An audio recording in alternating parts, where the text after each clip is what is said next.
Welcome to another episode of Tell Me More. Today, Dr. Wiles, myself, and Ashley Berryhill have a conversation about life at First Baptist Arlington in the hectic month of August with all of the wonderful things that are going on in our church. But we also have a good conversation about control in our lives as well as mental health. And we hope it is an enriching conversation for you.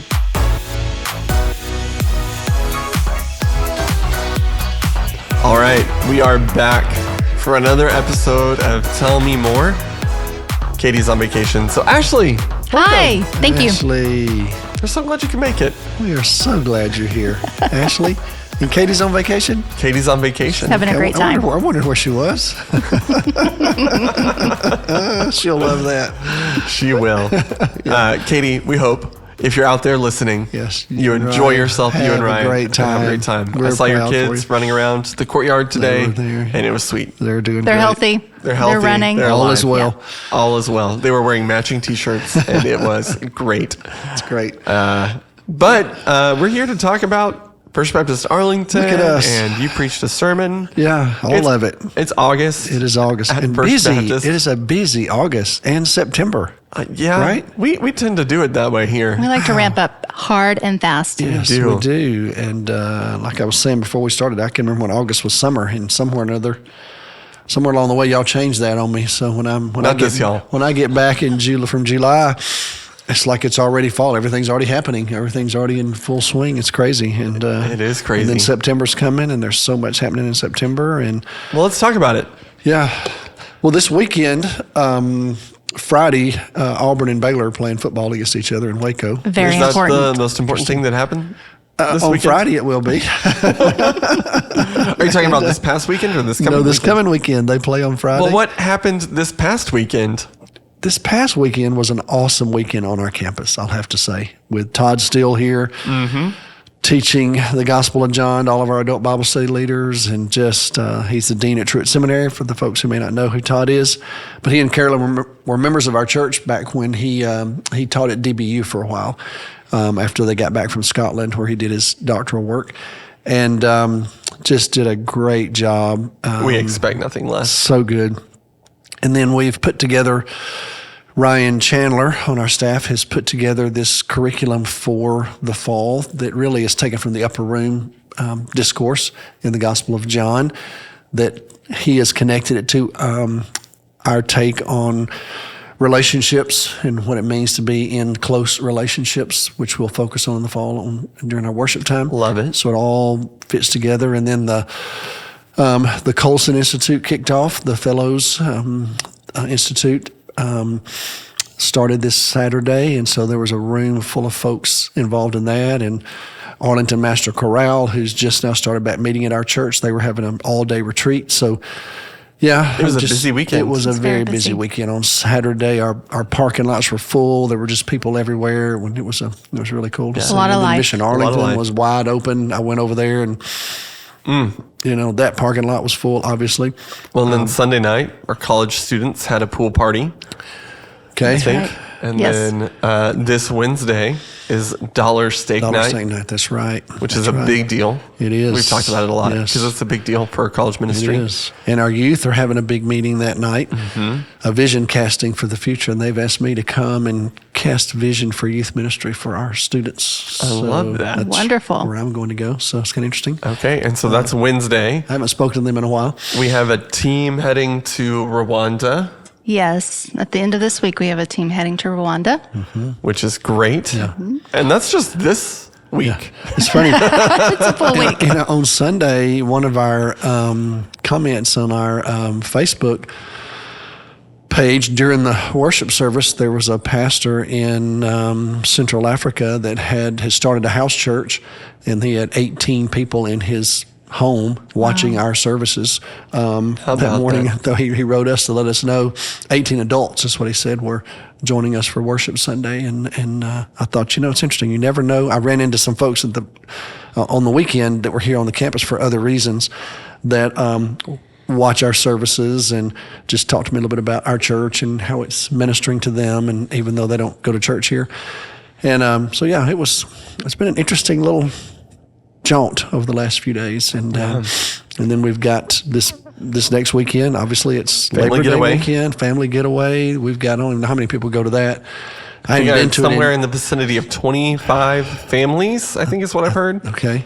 And then this coming Wednesday, September 3rd, your birthday. Yeah, it's a great day. The Happy most birthday. important thing happening on Thank that you. day. Yes, of course.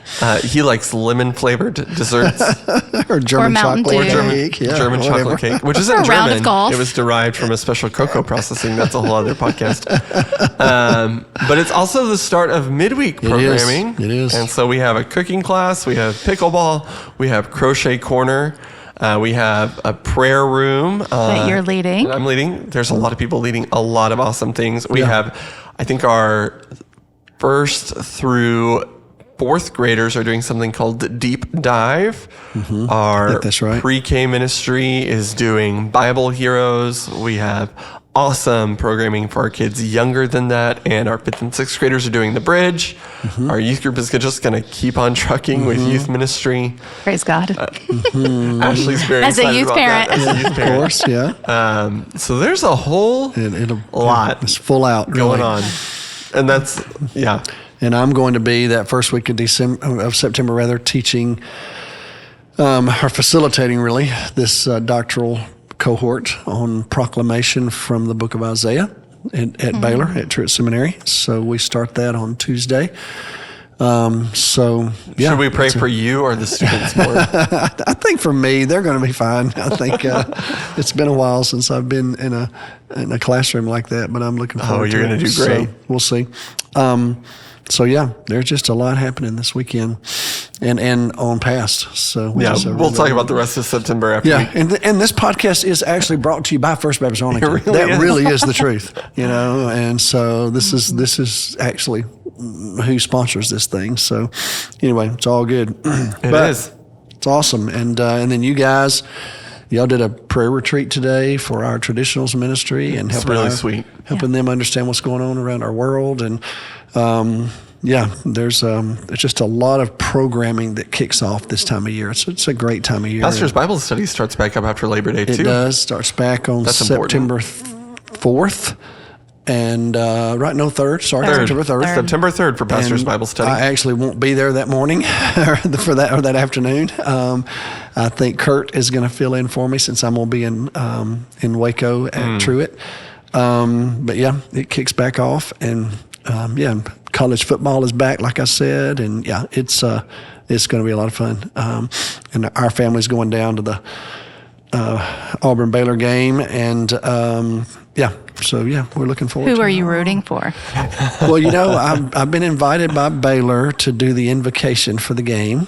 So I think you have to wear green and gold. Well, it's a blackout too, so they're wearing black as well as green and gold. And so, trust me, I've got a lot of teasing from all of my Baylor friends and Auburn friends. We'll see. We'll see how it turns out.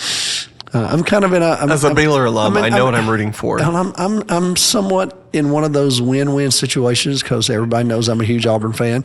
I love that. But I was on the board at Baylor for 9 years, so I love Baylor. So if Auburn's going to lose a game, Baylor would be the team I would pick to beat Auburn. Okay, So you heard it here first. It's fun, folks. but we'll see what happens. That's why they play the games, right?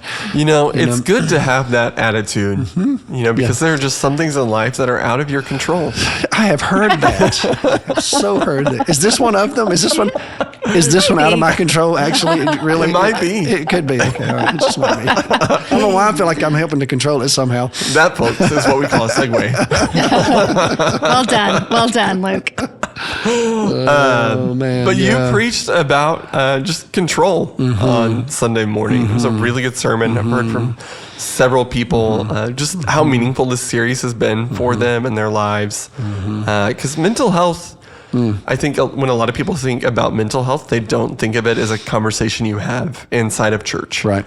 And so I think for a lot of people, mental health and church, or even just faith, have become completely separate conversations. And so I really appreciate the work that you and others are doing to bring these two things back together. Yeah, and There's a lot to talk about. when I was trying to plan out the year for our church, as to what I'd be preaching on, when I landed on the idea that I would try to address the various domains that are being studied and researched in the Global Flourishing Study. There are 6 of those. And when we finish the series in the fall, we will have addressed 5 of the 6 domains on Sunday mornings specifically, because we're going to do relationships in the fall. And that is one of the domains that they're researching in this study. And mental and physical health is one of those domains. And so as I was praying about, I wanted to do that in August as I came back from my time away in July. I chose to not really focus much on the physical health and actually move more toward the mental health conversation because, as you said, I think it's one that we've been a little bit reluctant to talk about sometimes I think in the evangelical church, because sometimes I think it's you have judgments made about people, Yeah. and there's people who experience mental health issues, will share these stories of, people in church saying, well, you're just not praying hard enough, or you don't have enough faith. You just don't have enough faith. Right. Man, if you were just a holier person, this wouldn't be happening to you. And so we've stigmatized it, unfortunately. And, but I just felt like we needed to have an honest conversation about it. And the fact that when I first came here to be the pastor of this church, one of the first things we did was we launched a counseling center. Back then it was called the Center for Counseling and Enrichment, that our church actually owned. And we brought Mike and Mary Stedham here. Dr. Stedham he had launched and was running the counseling center at First Baptist Abilene in those days. And I had gotten to know them because back then when I was pastoring in Alabama, I still took the Baptist Standard because I'd pastored in Texas for so long. And there was I think it was like a monthly article, if I remember correctly, in the Baptist Standard that Mike wrote. And it was about mental health issues. And I just really appreciated their ministry and the work they were doing. And so when in the church I had pastored in Alabama, we utilized a counseling center in Huntsville, but it wasn't one that we actually operated, if you will. And so I'd done similarly when I pastored in Garland, the same thing. It's kind of interesting. When I was pastoring in Garland, we actually had a counselor who worked some for our church, but we also used the Dallas Pastoral Care Center in those days. And so when I came here, I wanted us to start a counseling center. So we did about a year in, I guess, somewhere along in there, my tenure here. So it's 20-something years. But over time, it's changed some, morphed, and now it's the Center for Integrative Counseling and Psychology, which is the old Dallas Pastoral Counseling Center. So I've been connected to that particular entity for a long, long time. I just didn't know they'd changed their name and kind of their format a little bit. But now they are housed on our campus. So we have 8 counselors now that are working here on our campus every day. Which is outstanding. It's incredible. People coming from all walks of life, all over this community. Fully licensed. Yes, all professional therapists, licensed. And so I love the fact that we have that as a ministry, but we haven't talked about it much on Sunday morning. And so that's what I felt led to do. But I'll be honest with you, I think I've shared with the church, I was a little nervous about it because it's a tenuous conversation. It's very tender for people. And so I was trying to figure out the best way to approach it. So the first 3 weeks, we entered the conversation from the arena that I'm most comfortable in, and that's theological reflection. So that's really what we did. This particular sermon was one that I felt less competent in, if that makes sense. And so I spent a lot of time reading, and I'm incredibly indebted. I even said this Sunday morning, this is not, what I'm about to share with you is not really original to me. I've brought it all together from Pete Scazzaro and Rick Warren and Kay Warren and Chris Hodges. And there's really a whole list of others. David Siemens, who wrote the book, Healing from Damaged Emotions. So there's numerous people that have shaped my understanding of how do you address this in your own life.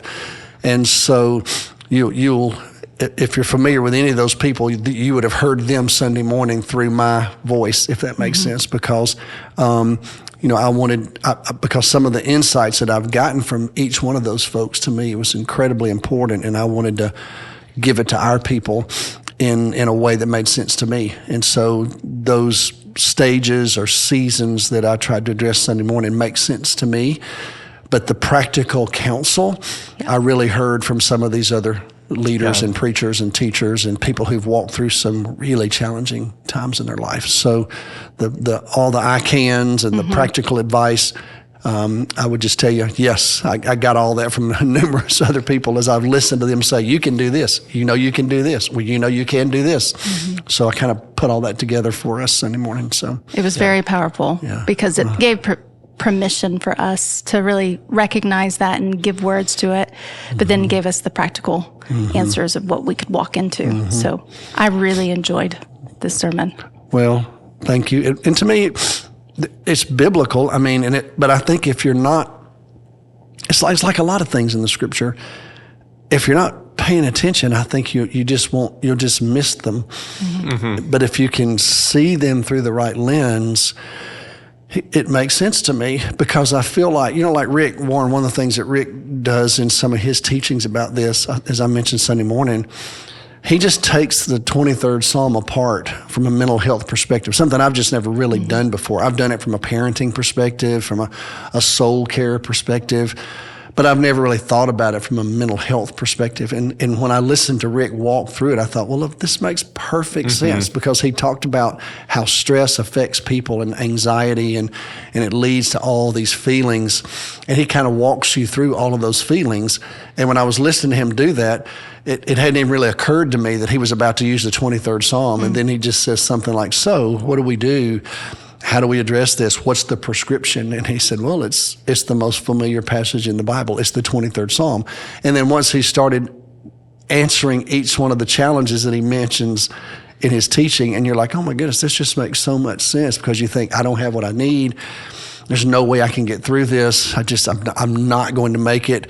And he answers that by saying, well, actually, the Lord is my shepherd, and I shall not want. He actually does have what you need. And how hard it is. It's interesting, people, when they're depressed, and I've dealt with a lot of people who are, some of them, you think, well, okay, there's all kind of manifestations of depression. But for like some people who say, well, I'm sleeping all the time, or, I just can't get out of the bed to do anything. But then when you delve into it, they're not resting, though. That's not what they're doing. It's not rest. It's avoidance. It's unrest, yeah. And so Rick talks about that and just says, well, he makes you lie down. He is the one who puts you in the pastures, and he helps you lie down in a way that you actually will rest, not in an unhealthy way. And again, as I was listening to him, I was thinking, why did I not think about this? That this is a way to do it. And Chris Hodges tells a story about how he was a pastor in Birmingham, and he was in the middle of just being so busy and speaking all over, and and just felt like he was always on, so to speak. And so he ends up going to which this is really what spoke to me. He goes on a trip to Australia. So I'm literally reading this while I'm away from y'all. And he gets there, and he's got all these speaking engagement, all these things that he knows he has to do. And he has not been resting, has not been taking care of himself. And, but yet he says, I don't have to, I'm who I am, and I'm in the pinnacle of my career, and I'm in demand, and I've got to do this, and I've got to do that. And he says he's in the middle of this huge speaking series in Australia, and all of a sudden they're driving down the road somewhere with the man that's kind of leading him on the trip, and he says, I feel like a 500-pound gorilla landed on my chest, and I just couldn't breathe. And he said, I've never had that experience before in my life. And he said, the next thing you know, I'm in a crisis, and I'm telling this guy, hey man, I'm not sure what's going on with me, but I don't think I can breathe. And he said, the next thing you know, they're taking him to a hospital, and he literally says, I think I'm going to die. I'm going to die here in Australia. And so it's kind of a long story, but eventually he realizes he was just so completely depleted. And the next thing you know, he finds himself in this really dark place. And here he is, this successful pastor, this, as he would say, kind of the guy with all the answers, so to speak, and he's not even sure what to do when he wakes up in the morning, that kind of thing. And he ends up doing this rich study of Elijah. And the next thing you know, the Lord just carries him through all this, but it's through the darkness. And he ends up writing this book, Out of the Cave, where he talks about how Elijah ends up, alone and isolated, and he's in this cave, and that God comes to him in the still small voice and helps him make it through. And so just listen. And then Kay and Rick, as you know, in Australia, talking about their son. Yeah. Moving. I still feel the weight of that sometimes. I think I've told you all this before. I'm an alphabet prayer, so it's just a weird habit that I have, and I wish I could get out of it, but for whatever reason I can't. And so I find myself praying through the alphabet. I've done it for years on pick a topic, pick a genre. That's how I pray for all of y'all. I'll go through the alphabet with the staff, and sometimes I'll start at Z, or sometimes I'll start at A, and sometimes you're an A, sometimes you're a B, sometimes you're an L, sometimes you're an S. It just depends on how I want to do it. And but right now it's interesting. I've been in a season of just praying for all these leaders and people that are influential. And man, when I get to Rick and Kay Warren, I feel this. It's like this weight that I feel for them because of what they've been through, and just hearing it firsthand. It really had a profound impact on me to listen to them talk through their journey of navigating life with their son, and then how God has brought them through it. They're so vulnerable and raw, really, but just powerful, So, and then some of these pastors that we met there in Australia, I think about them, and some of them I don't even remember their names. I've got them written down in my little book that I took to Australia, but I don't always have them right in front of me, and I just have to tell the Lord, I know you know who this is, but I've just got them on my mind right now, Lord, and ask you to give them what they need. And anyway, so yeah, this whole thing, this journey for me has been fascinating, and I feel like I've learned a lot from these other people who've been through some really dark, hard times. I've been through dark, hard times as well, but in all honesty, I don't think I've given it enough thought, really, about how I managed my way through it. So if you'd asked me, come up with a series on this or address this for the church, I was hard pressed to do it, and I've tried to admit that in front of the whole church. It's taken me a while, and I'm so grateful that God has connected me to some of these people. Pete Scazzaro talks about how he and his wife, his family system was so different than hers, and he's launching this new church in New York City and Queens, and it's growing, and he's writing and he's speaking, and the next thing you know, she just leaves him. She basically just, you read in his book, she just says, I'm not sure what it is that you're doing, but you're obviously doing it, and you don't need us to do it with you. And he's like, what are you talking about? Of course, you can't leave. I'm the pastor, and she's like, okay, we'll talk about that next time we're together. It's like, oh my goodness, and he just writes about that journey and how it's affected him and how he got to the place of emotional health. And they're married today. They never got divorced, but they just went through some really hard times. And just reading these stories of these people has just had a real impact on me that I think is going to linger for a long time, to be honest with you. So I think some of this is going to come out in other ways for our church that aren't necessarily tied to this series, if that makes sense. I think that's going to be really good for us. Because it's been powerful for me, and humbling. Well, I think there's a reason you didn't preach it before. I guess so. It wasn't time yet. Yeah. Because I think you can be, sometimes I think if you're not careful, you can find kind of this 1, 2, 3, whatever in the scripture, and it's very academic, but it's not really visceral. It's not, you haven't really lived. And there's nothing wrong with people being able to preach the Bible that are young. Don't get me wrong about that. No, I don't mean that at all. I'm just saying that there are some things that it just makes a difference if it's really indigenous and incarnational, and you're not weird about it. Yes. I think you'd be weird about it, but and this one for me has been just a very moving journey, and man, I've heard from so many church members just about how God is speaking to them right now through this conversation, and I'm trusting the Lord with that. To be honest with you, so yeah, it's interesting, and it's funny how once I've, I guess, just taken the time to truly think through it all and pray about it all and ask God to speak to all of us. It's interesting how scriptures have taken on new meaning for me as I view them through a little different lens. Yeah, you talked pretty heavily about Hebrews chapter 11. Yes, I've loved that page forever. I've never connected it to mental health until a month ago, and now I look at it and I think, oh my goodness, what does it feel like to never get what you thought you were going to get? Because it talks about that. Mm-hmm. They never got this.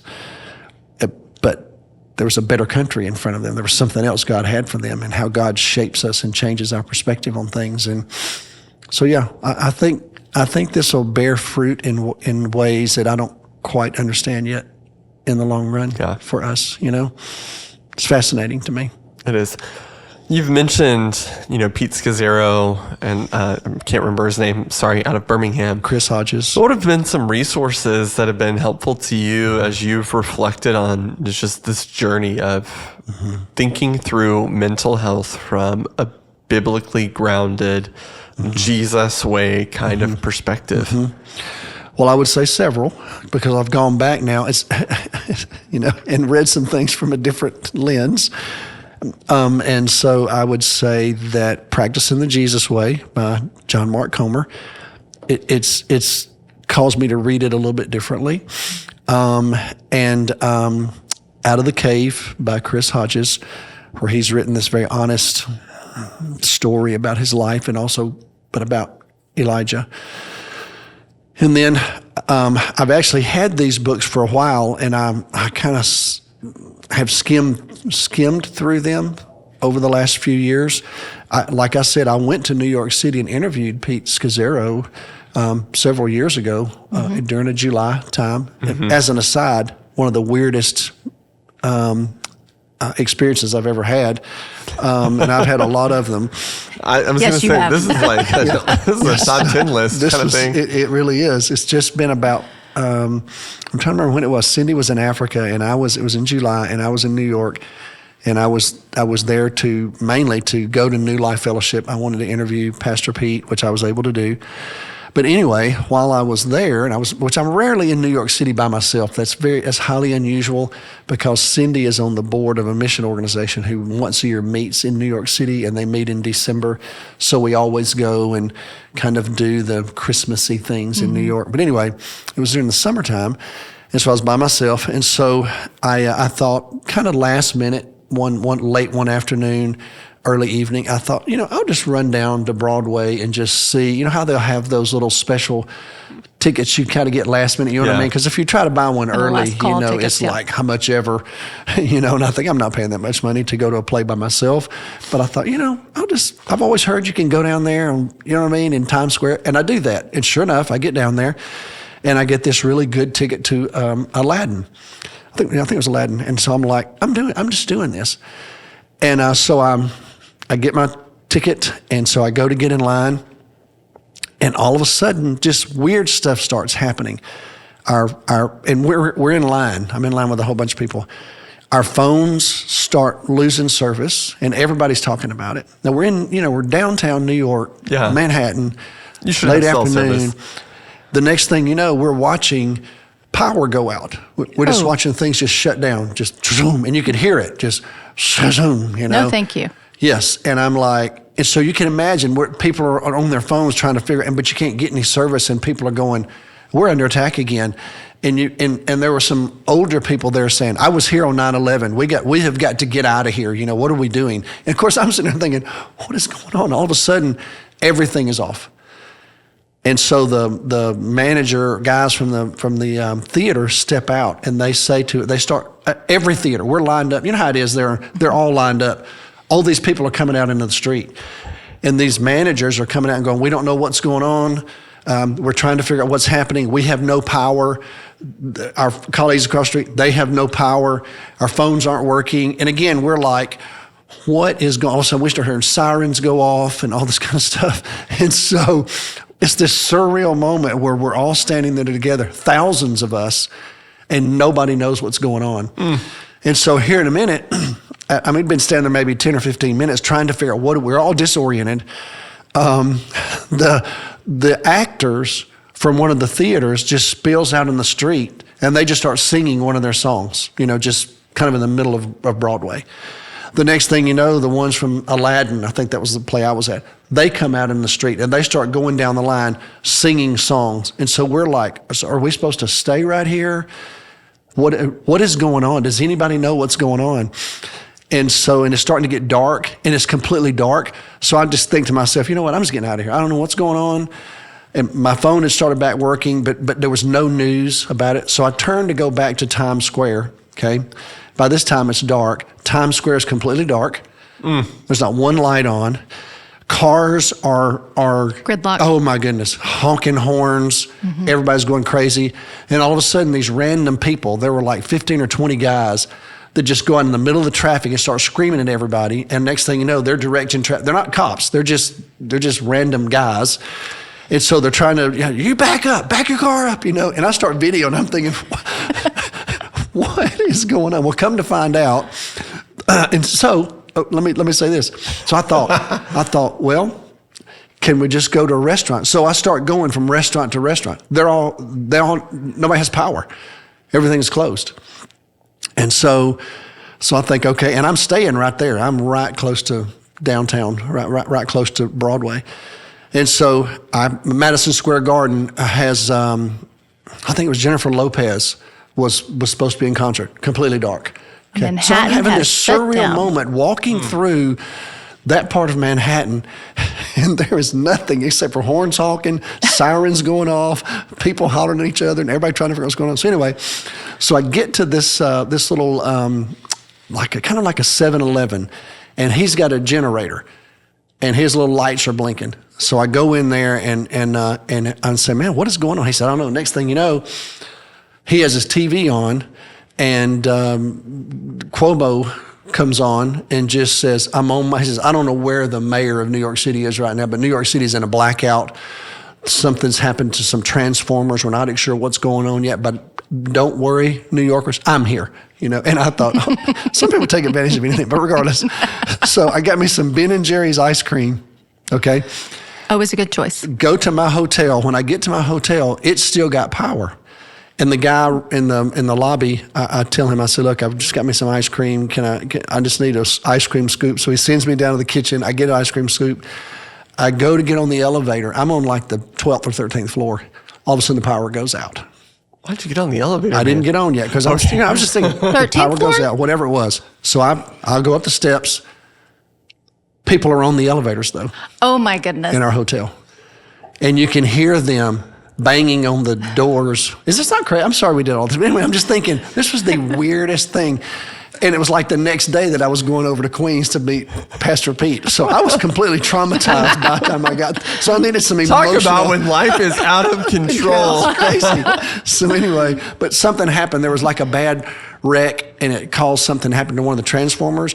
And when that happened, like 3 or 4 of them went out in a row. People were trapped in the subways. They were trapped on elevators.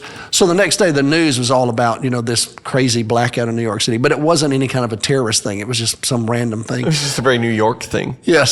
So, so the next day at church. You went to Pizza Zero. Yes. It was like everybody's going, oh my gosh, yesterday, is this the end? And but what I was going to say is. Back to the main points. He wrote a book called Emotionally Healthy Spirituality. Great book. And so that's why I went to see him. He followed it up with The Emotionally Healthy Leader and The Emotionally Healthy Church. So I don't know that necessarily the leader or the church book is one I'd recommend unless that's your bent. But Emotionally Healthy Spirituality, I think, is an excellent book. It was very helpful to me. And then I just watched a series that Rick Warren has done, preaching and teaching on stress and how you manage stress. And then, of course, went to Kay's seminar. But here's what's interesting. This is a resource that nobody would have available to them today. But when I was in seminary, John Drakeford was a professor at Southwestern. He was in the educational school, and he taught psychology. He was a counselor. But he wrote a little book called Integrity Therapy. And the premise of Dr. Drakeford's work was that at some point in your journey, whatever it is that's happened to you, you have to take control of your own responses. And you've got to have enough integrity, if you will, to quit blaming everything on what's happening around you and accept that, and then find your way through it, deciding how you're going to respond. It was pretty controversial back then, to be honest with you, but I still have some of those notes. I took Dr. Drakeford for a class on integrity therapy. I didn't get trained in how to do it, but that's also a resource that I went back to, because that's where this comes. You can't control everything, but you can control some things, and that was Dr. Drakeford's kind of the heart of his approach to things. So at the Next Gen Summit, Kay Warren said, "Control the controllables, leave the uncontrollables to God." That's right.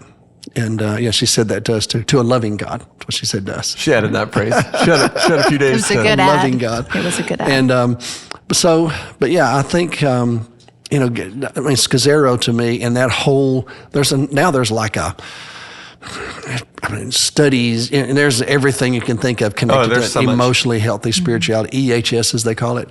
In fact, at that church, and I think Pete, this is just in general what they do now, it's just woven into their discipleship ministry. That not only are you learning how to grow spiritually, you're learning how to heal emotionally. It's a big part of the thrust of their teachings. And so, but I have found that to be helpful to me. Out of the Cave is a little different. It's a little just a different take on the same topic, but I found it to be helpful. But there's some people in our church that have read that book, though. So when I mentioned it, I heard from some of them, that were helpful.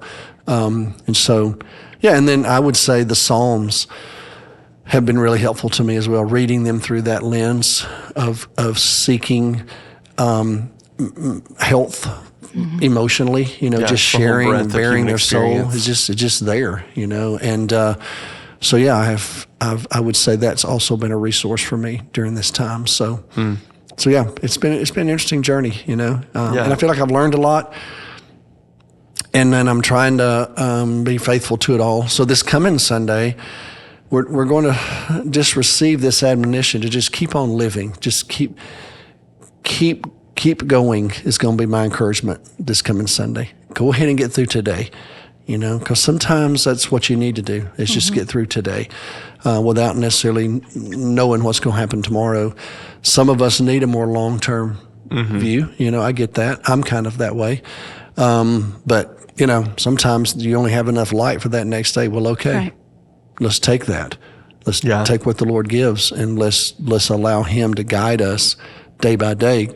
And so this, it's been a fascinating study for me. And like I said, this past Sunday, I leaned pretty heavily on these other teachings and the material that I've read to get some of that practical advice, because it's the first time for me, I hate to admit this, but I believe it's true, that I've really given a whole lot of thought to just some practical steps in the midst of mental and emotional crises, and so I found these other voices to be really helpful to me. It's definitely going to be a bookmark for me. Your sermon notes. It's really good. It was good. You ended though with the Serenity Prayer. I know. Tell us a little bit about that. Because when you started walking us through that, I thought, oh my goodness, this needs to be framed in my office. And then I did some research on it. Yeah. And found out like where it's used as well with the AAs. Is that, Alcoholics Anonymous. And but tell us a little bit more. Yeah. Well, it's funny because I've used it before, but typically what I've done in the past is I've only used the first part of it. When I was in seminary, we had to read the Niebuhr brothers, Reinhold Niebuhr, Richard Niebuhr. They're two very different men, even though people get confused by them because, first of all, Niebuhr's a very unusual last name, and they're both R. Niebuhr. So, but they're two very different men, Reinhold and Richard. They had two different views of things theologically, but both very prominent 20th century theologians. Yes. But Reinhold Niebuhr, who I would perceive to be the more liberal of the two, that would be my take, he he wrote this prayer, the first part of that prayer that we know is the Serenity Prayer, in his prayer journal, like in the 40s, if I remember correctly. And somehow in one of their worship services, he used it at his church. And there were people who wanted it to be written. And so he ended up giving that permission. They kind of crafted it in a way that people could actually capture it. And then it just took off, and it was used in various settings. But then someone added that next section to it that has more of an eschatological kind of view, to me, very much consistent with my theology. And I've never focused much on that part of the prayer because it's just not very well known. But in this setting, a couple of pastors that I had watched and listened to had referred to it. And so I went back and just kind of reread it all. And I thought, that, and I think Chris Hodges uses it. I think one time Rick mentions it. And so I don't know, I just thought, okay, I need to put that in front of our people, particularly that last part, and I know it's recognizable for the first part for sure. And AA uses it often. I think it's worded a little bit differently. Because I think Niebuhr, when he really originally wrote it, he wrote it in the plural, we, for us to know, instead of me. I think in AA it's been changed to more of a personal prayer. I'm not sure about that.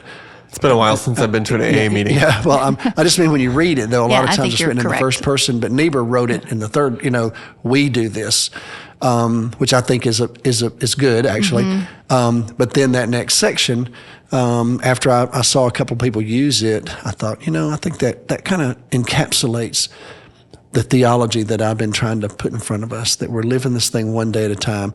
We're finding the world just like he found this world. And we know that it's not going to be fully resolved on this side, but I still can find some happiness in this world. But the supreme happiness is in the world that's to come, and that just that kind of that eschatological theological reflection brought to bear upon a crisis or a season of struggle just seemed to fit to me Sunday, and then I was challenged by some of these other preachers who are typically a little more practical than I am. When you get to a sermon kind of like this, I noticed that several of them like to kind of bring that in summary and go, well, let me just remind you what we just learned. I typically don't do that, but I felt led to do it Sunday just to encourage everybody. Just remember, y'all, these are some things you can do. These are some things you can do. We can do, just kind of as an exclamation point Sunday. So I kind of learned that from some of these other preachers, because I usually hope you catch that along the way with me, if that makes sense. But anyway, so that was it. Well done. So here we are. Here we are, hurtling through August. We are. Okay. Well, thanks for listening, everyone, and we will be back next week.